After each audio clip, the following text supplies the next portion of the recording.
Unlock the power of active listening in news comprehension. Hello, English learners. Today, we're diving deep into an essential skill that will supercharge your English understanding: active listening and critical thinking. Particularly, we will focus on how to apply these skills while listening to news reports and editorials, which are abundant sources of English language practice. So, grab a cup of tea and let's get started. Active listening involves fully concentrating on, understanding, and responding to a speaker. Instead of just passively hearing the conversation, active listening promotes a deeper understanding. Critical thinking, on the other hand, is the ability to objectively analyze information and make reasoned judgments. It includes the ability to evaluate the credibility and validity of an argument, along with its supporting evidence. When applied to listening to news or editorials, these skills help you to not just understand the words spoken but also the intention behind the words, the credibility of the information, and the effectiveness of the argument presented. While listening to news reports or editorials, actively involve yourself in the content.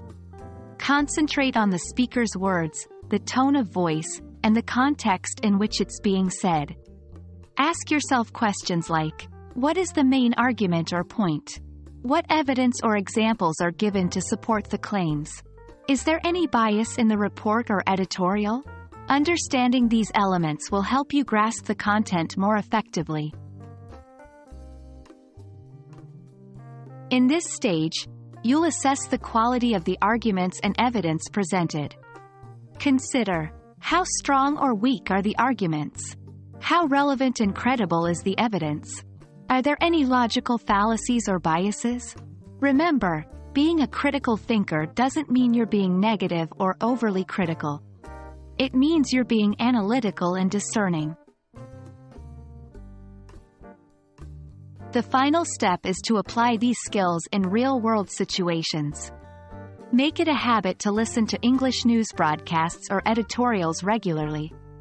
Use your active listening and critical thinking skills to evaluate the content. With consistent practice, you will see a marked improvement in your English listening and comprehension skills. Plus, you'll become a more discerning consumer of news. And that's it for today's video. I hope this guide to applying active listening and critical thinking skills when listening to news reports and editorials will help you level up your English. Remember, the key to mastering these skills is consistent practice. Happy learning, and see you in our next video.